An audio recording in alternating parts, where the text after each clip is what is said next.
We sold your lake house. My mom said it just like that. Like she was telling me the weather. I blinked at the screen. And the world tilted. The house I bought at 28. My sanctuary. Gone.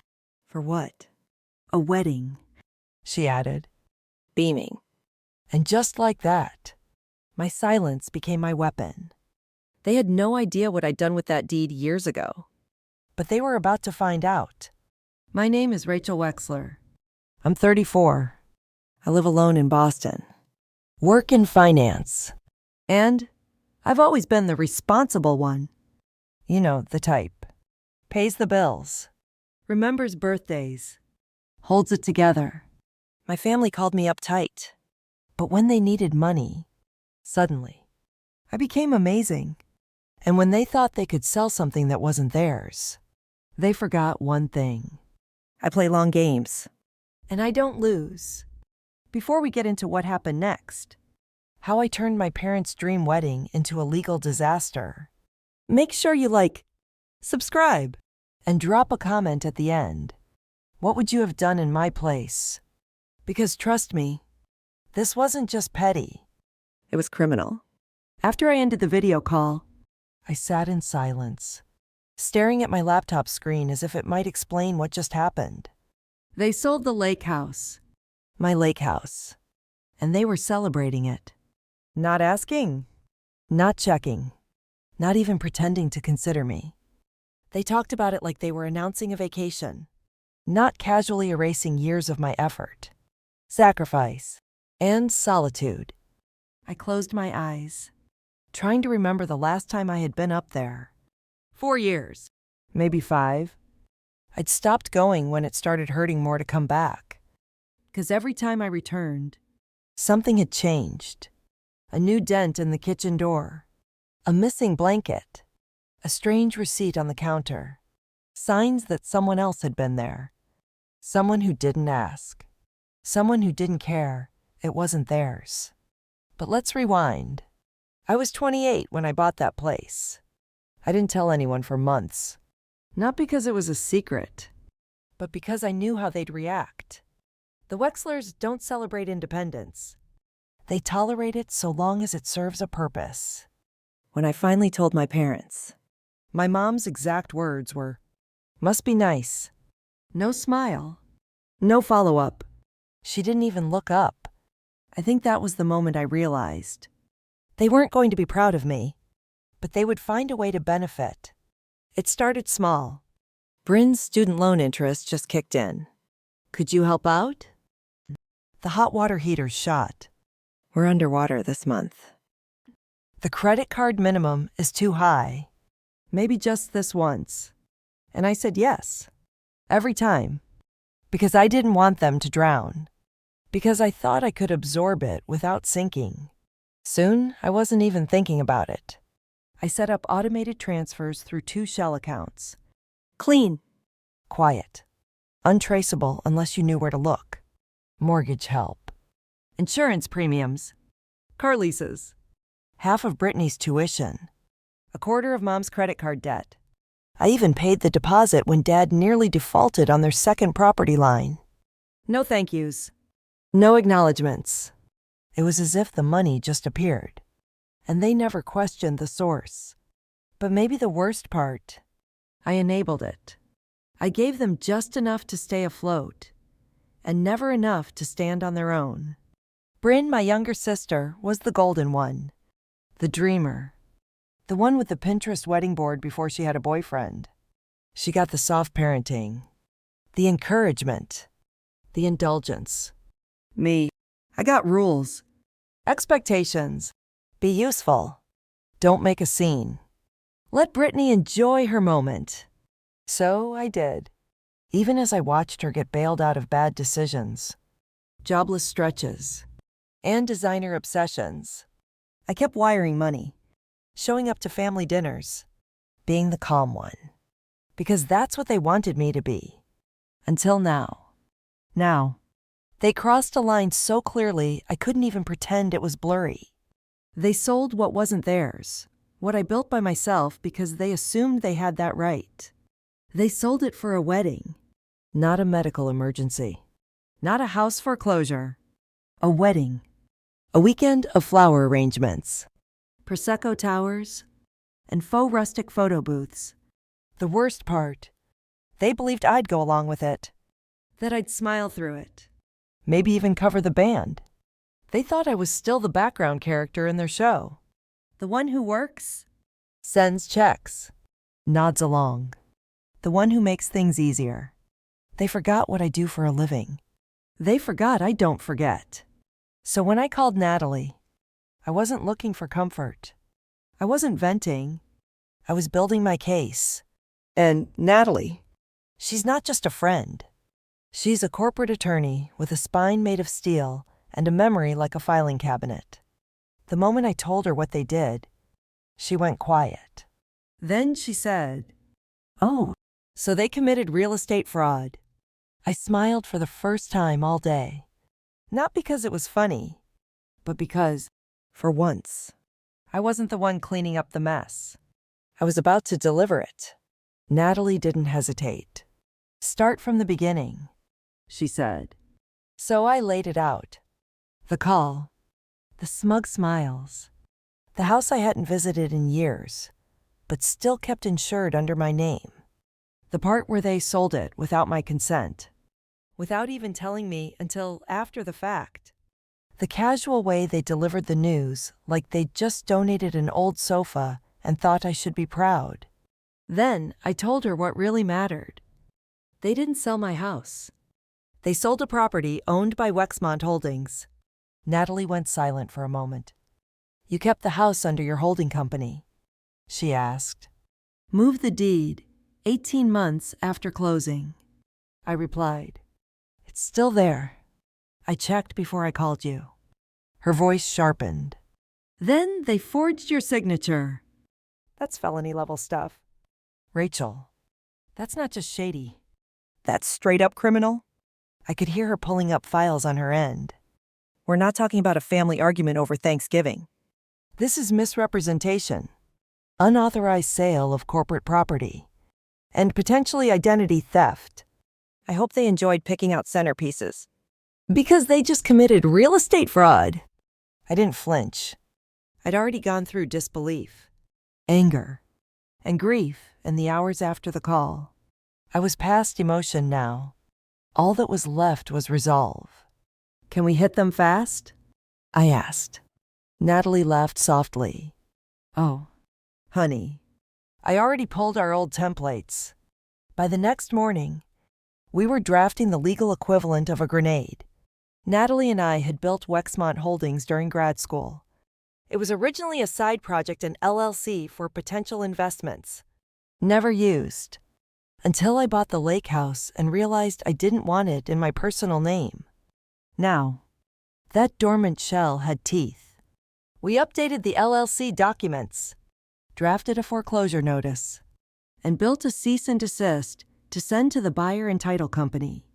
Natalie reviewed every clause twice. Then we filed a temporary restraining order through Massachusetts Civil Court.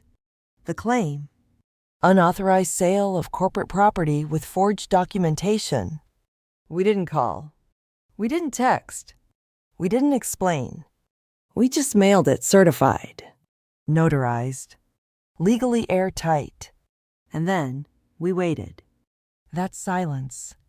It didn't last long. By 7:00 a.m. the next day, my phone lit up with messages from a wedding planner I'd never spoken to. "Hi, Rachel." One email began. "Just following up on several bounced payments connected to the upcoming Gilmore-Wexler wedding." I smiled. Destiny. That was her name. She seemed polite, professional, even apologetic at first. But each message grew more urgent. The venue wanted confirmation. The florist was threatening to cancel. The band was demanding cash up front. The Grand Vista Resort said they'd release the date if no payment arrived in 48 hours. I didn't respond. Instead, I screenshotted every email and forwarded them to Natalie. She responded with a single emoji. Meanwhile, Brittany's Instagram was still a stream of rose gold bliss. Final fitting before the big day. Can't wait to marry my prince. Hashtags? Blessed bride vibes, dream wedding. There were champagne flutes, Lace robes. and manicured feet dangling off balcony railings. Her followers flooded the comments with heart emojis and goals. None of them knew the wedding was falling apart beneath her feet. By Thursday, Destiny's tone had shifted entirely. I've received warnings from 7 vendors about pending cancellations. She wrote, "Some contracts are in my name. This is putting my business at risk. Please respond." Still, I said nothing. I wasn't ignoring her to be cruel. I was letting reality catch up to illusion. Because that's the thing about people like my parents and my sister. They build fantasies with other people's money. Then they act surprised when the ground gives way. And I was done being the one quietly patching cracks in the foundation. That night, I opened a bottle of wine and reviewed the official injunction paperwork Natalie had prepared for filing. We submitted it the next morning. The court clerk confirmed it. The judge, known for swift rulings, signed off on a temporary freeze of all sale proceeds, pending fraud investigation. Boom! The avalanche started almost instantly. My family's group chat, silent for months, lit up like a bonfire. Mom. Honey, the bank is saying something weird about the house. Can you check? Dad. Rachel, we're getting calls from a title company. What's going on? Brittany, this is about your stupid house. Isn't it? I didn't respond. Then came the phone calls. 10 missed calls in under 30 minutes. Voicemails piling up. Each one more frantic than the last. I muted the thread, turned my phone face down on the counter, and made tea. It felt peaceful, like watching a fire burn from behind glass.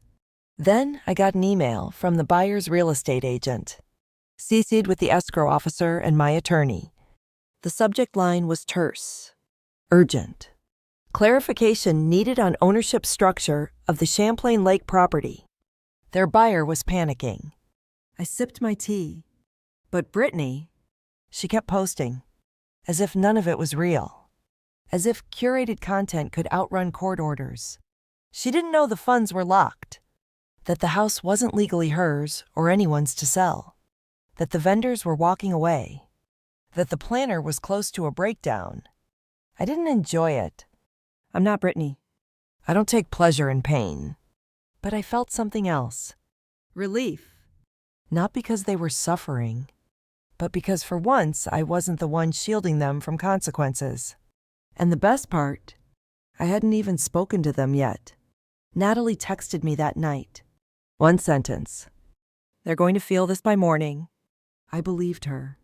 Because the next time my phone rang after midnight, I knew it wasn't about reconciliation. It was panic. And this time, I answered. The call came just after midnight. Unknown number. Local area code. I let it ring almost to voicemail before I answered. Rachel. My mother's voice was small, shaking. Sweetheart. Please don't hang up. I didn't say anything. Then came Dad's voice. Brittle. Trying to sound composed. We need to talk. There's been some confusion with the bank. You mean the fraud investigation? I replied calmly. That confusion. Silence. They weren't expecting that. Mom sniffled. Rachel. We didn't know. You didn't know what? I asked, not raising my voice. That the house wasn't yours. That I moved the deed 5 years ago. We thought. She stopped. Softer. We thought it was just sitting there. You hadn't used it in so long. So that made it yours to sell. There was a pause, long enough to hear her breathing. We needed the money. For Brittany's wedding, I said. Dad jumped in. You're doing so well. You don't even go there anymore. We thought. I cut him off. You thought I wouldn't notice. More silence. I could feel their panic, like heat through the phone. Mom broke first. Her voice cracked. "We didn't know it was you. The money, all those years. We thought it came from a relative." We never asked, "No," I said. you didn't want to ask. Because if you asked, You'd have to feel guilty. it was easier to pretend the help came from nowhere. Dad spoke again. Weaker now. "Rachel, we were trying to keep things afloat. For a decade. My voice stayed even. Steady. I paid your mortgage. Your credit cards. Your second car lease. Half of Brittany's tuition. You never said thank you. You just kept asking. We didn't mean to steal from you." Mom whispered. "We're family." I paused, then said the words I'd been holding for years. "You didn't raise a daughter." You raised a safety net. There was no shouting on the other end. No righteous defense. Just stunned silence. "I was your guardian angel," I added. And you stole from her. Then I hung up. Not because I was angry, but because there was nothing left to say.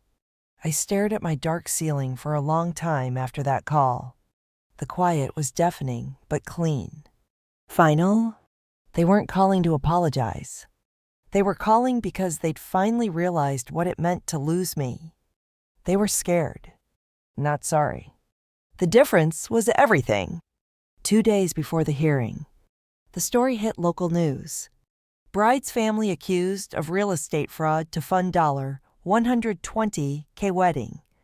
I didn't leak it, but I didn't stop it either. Someone from the wedding planner's office probably tipped off a journalist, maybe Destiny herself. She gave a statement. Tearful, furious. She said she'd been misled, that her business reputation was ruined, that thousands in vendor payments were unpaid. The public turned quickly. The sympathy wasn't with Brittany. It was with the planner, the vendors, the defrauded buyer. I read the comments. They sold their daughter's house. This is financial abuse. Bridezilla raised by con artists. I didn't reply to any of it. I didn't even smile. Because this wasn't revenge. This was truth meeting daylight. The court hearing arrived fast. Massachusetts Civil Court. Tidy courtroom. Fluorescent lights. Rows of stiff chairs and hushed conversation. I wore a navy suit. No makeup. Just clean lines and numbers in hand. Natalie sat beside me like a fortress. We went first. I testified calmly. Presented timelines. Transactions. Ownership documents. The holding company transfer. The sale forged without my signature. The years of silent financial support. There were no dramatics. Just facts. My parents sat at the defense table, pale and tight-lipped. Their lawyer tried to object once, something about familial misunderstanding. The judge cut him off. "This isn't a dispute," she said. "It's theft." Then Brittany was called to the stand. She lasted 3 minutes. She's jealous. She shouted, pointing at me. She always has been. She couldn't stand that it was finally my turn to be happy. "Miss Wexler," the judge warned. "She doesn't want a family. She just wants to ruin everything." Security was already moving before the judge gave the order. They escorted her out as she kicked over a chair on the way. The room was silent again. The judge turned to my parents. "And Mrs. Wexler," she said, coldly, "you didn't just break the law. You violated trust. You didn't ask. You didn't warn. You forged your daughter's name and treated her property like a family ATM." My mother's lip trembled. My father stared at the floor. "When you forged her name," the judge continued, "you forfeited the right to call yourselves her family." The gavel came down. Charges filed. Sentencing pending. I walked out of that courtroom without looking back. Not triumphant, but free. The lake house was still there. Same chipped shutters. Same porch swing. Same creaky step near the kitchen door. but it didn't feel like mine anymore. It felt like a museum of someone I used to be. And I knew this was the part where I left without a sound. Because peace doesn't always come from justice. Sometimes it comes from walking away. I drove up to the lake house alone. It had been nearly 5 years since I last saw it in person. But it looked exactly the same. The white shutters, Chipped at the corners. The porch swing that always tilted a little too far to the left. the wind chimes still hanging by the kitchen window. Slightly rusted. Barely moving in the early autumn air. I stepped onto the porch and paused. My hand hovered over the doorknob longer than I expected. Part of me thought it might be different inside, that maybe something would feel unfamiliar. But when I walked through the door, the silence met me like an old friend. Nothing had changed. The faded armchair still faced the window. The shelves still held secondhand books with dog-eared pages. The same throw blanket sat neatly folded across the end of the couch, one I'd bought from a Vermont artisan who never remembered my name. I walked slowly from room to room, each step echoing on the hardwood floors. It wasn't just a house. It had been my sanctuary, my proof that I could build something on my own, without anyone's help. And yet, walking through it now, it didn't feel like it belonged to me anymore. It felt like a sealed chapter. Something sacred once. But now, still, finished. I ended in the kitchen, opened a drawer, pulled out the key ring, held it in my palm for a few seconds. Then I placed it on the counter. No dramatic exit. No door slam. No symbolic gesture. Just silence. That was the part they never understood. They thought silence was weakness. But for me, it was the cleanest kind of power. I closed the door behind me without looking back. Back in Boston, I sat on the floor of my apartment and opened my contacts list. I didn't rush. One by one, I deleted them. Mom, Dad, Bryn. every cousin who had sent passive-aggressive messages over the years. The ones who only reached out to guilt me into showing up. Who'd called me selfish when I didn't fly home for birthdays or answer 11 p.m. Emergencies that usually ended with money. Each name disappeared with one tap. It didn't hurt. It felt like cleaning out a closet, like getting rid of things that once fit, but no longer belong in your life. Then I did something even more important. I opened a new bank account at a credit union across the city. One my family had no way of finding. No joint access. No auto-pay setups. No familiar usernames. Just mine. For the first time in years, I was truly unlinked. That morning, I nearly ignored the next call. It came from an unfamiliar number. No caller ID. I hovered over the red button, but something told me to answer. "This is Detective Rowe." The voice said, "You probably don't remember me. We spoke briefly when the restraining order was filed. I just thought you'd want to know. Your case has led to others." I sat up. "Others," he continued. "We've had 3 more adult children come forward in the past week. Same pattern. unexplained asset transfers. Financial control disguised as support. Your testimony gave them language. They saw your story. And they realized it wasn't just them. I didn't speak right away. Not because I was surprised, but because I hadn't expected to feel something like this. Validation. Real, quiet, sharp, he added. Sometimes it takes one person being willing to burn the whole thing down. I didn't let him finish that thought. I didn't burn it, I said. They did. I just stopped shielding them from the smoke. He paused, then thanked me, and hung up. That night, I packed a small bag. No one knew where I was going. No one needed to. I didn't leave a note. Didn't post anything. Didn't explain. This wasn't about escape. It was about freedom. At sunrise, I boarded a train headed north. No destination locked in just a direction. Somewhere quiet, somewhere untouched, somewhere their hands had never reached. As the train pulled away from the station, I looked out at the city that had held both my independence and my exhaustion, and I exhaled. There was no more waiting for the next favor. No more silent payments. No more walking on emotional eggshells around people who called it love. For once, I wasn't checking my account balance to see if I could cover someone else's mistake. I wasn't calculating needs that weren't mine. The phone in my lap stayed quiet. No texts, no calls, no demands. And for the first time, that silence didn't feel like exile. It felt like peace. They thought they could sell my future for a weekend of champagne and silk. They thought I'd never speak. But silence doesn't mean surrender. It just means I was saving my voice for something that mattered. And when I finally used it, they weren't ready. I didn't need to track the fallout. It found me. 3 days after I left, I checked my email from a small coffee shop in northern Maine. 1 bar of signal. Spotty Wi-Fi. And yet, a flood. The subject lines were frantic. Urgent, vendor contract voids. Please respond.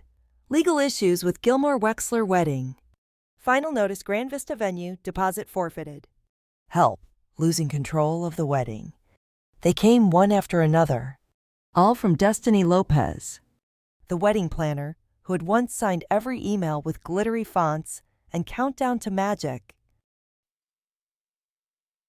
Now, her tone was unraveling. She had no idea what hit her. The venue had released the date.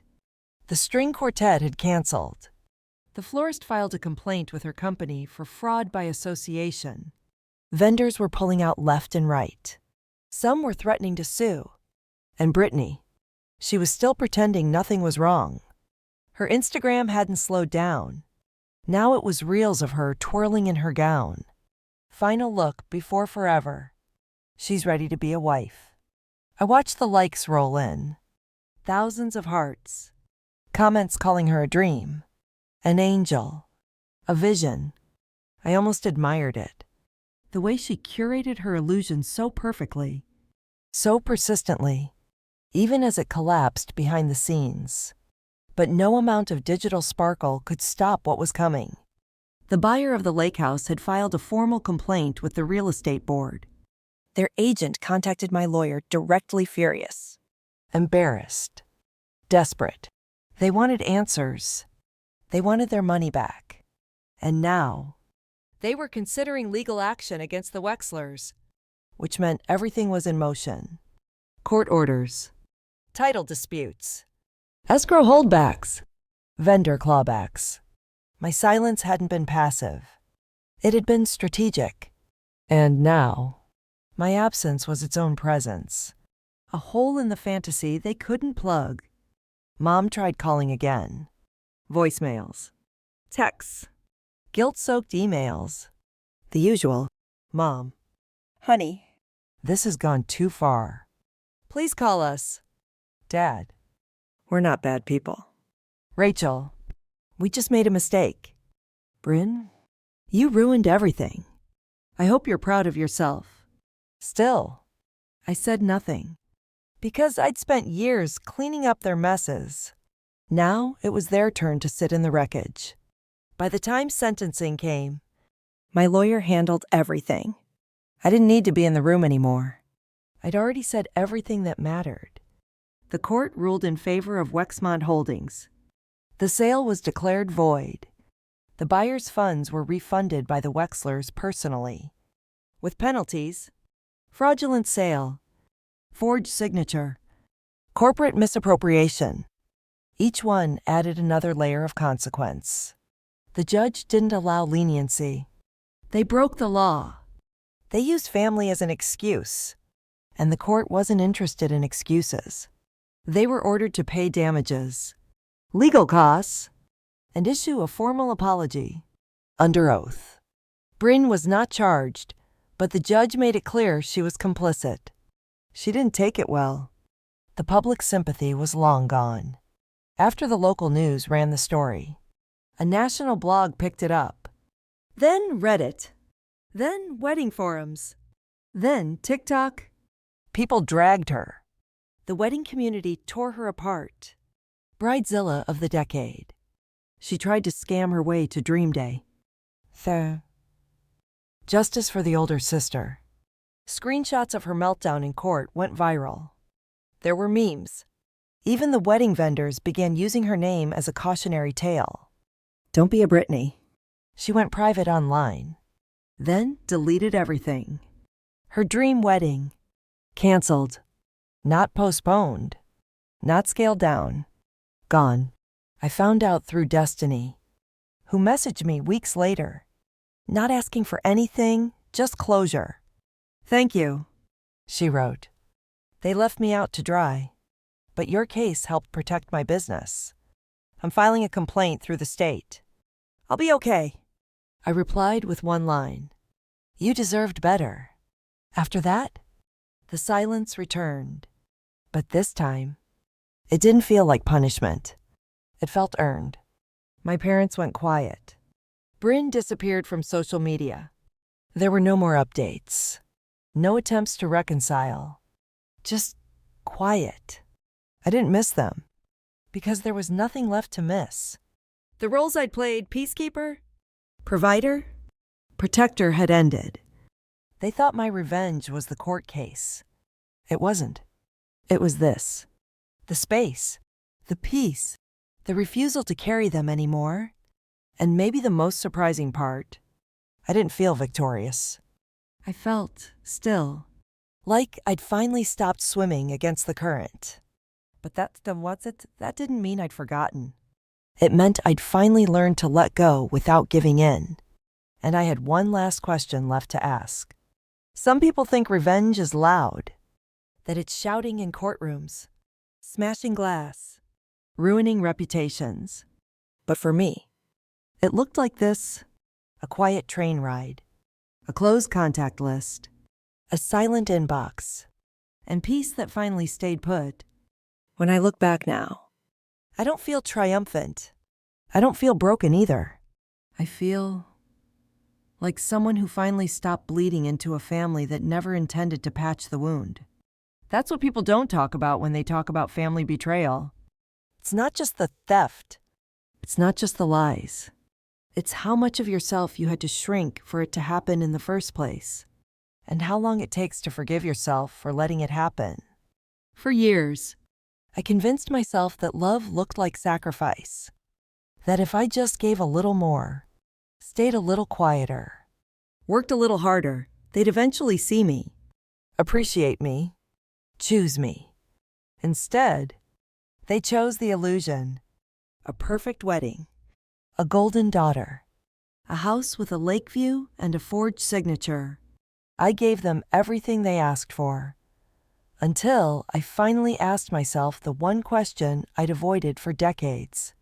What if I didn't? What if I stopped cushioning their consequences? What if I let silence speak for me? What if the best way to love myself was to walk away? And here's the truth no one prepares you for. When you stop giving, people don't just get upset. They get confused. Because they've rewritten the script so many times. They forget you had lines of your own. My family wasn't shocked by what they did to me. They were shocked that I responded. Because for so long, I never did. But here's the thing. Boundaries feel like betrayal to people who benefit from you having none. I don't regret anything I did. Not the foreclosure notice. Not the lawsuit. Not the silence that came after. Because I didn't destroy them. I simply stopped protecting them from the collapse they'd built. I didn't flip the switch. I just stopped holding the wires together. It's been a few months now. The lake house is still in my name. But I haven't been back. I don't need to. It served its purpose. It reminded me I could create something real. Something mine. Something untouched by their hands. And maybe that's enough. Because healing doesn't always look like rebuilding. Sometimes it looks like leaving the ruins where they are. Walking away. and building something entirely new somewhere they'll never find. So, now, I ask you, what would you have done? would you have gone to court? Would you have called them back? Would you have stayed silent? Or screamed? Would you have forgiven them? Because I didn't do this out of spite. I did it because I was tired of being the lifeboat while they poked holes in the bottom and blamed me for the sinking. I gave them everything. And they turned around and stole what I built with it. I know there are others out there like me. The responsible one. The safe one. The quiet one. If you're watching this and thinking, that's me, I want you to know, you don't owe anyone your silence. You don't owe anyone your savings. You don't owe anyone your second chances just because they share your blood. Love that's built on guilt isn't love. And family isn't a hall pass for harm. You're allowed to leave, even if no one claps for you, even if no one understands. Even if you have to start over with nothing but your name and your spine. Because here's what I've learned. Sometimes the most radical thing you can do is choose yourself. Not once. Not dramatically. Not as a final explosion. But every day. Quietly. In the way you say a no. In the people you don't call back. In the doors you close without slamming. In the peace you refuse to apologize for. That's what I'm doing now. And no one gets to steal that from me. Not again. If this story hit something in you, if you've ever been the one holding everything together while someone else tore it apart, leave a comment. Tell me what you would have done, or what you wish you could still do. And if you're out there trying to choose yourself, you're not alone. Subscribe. Stay. We've got stories to tell.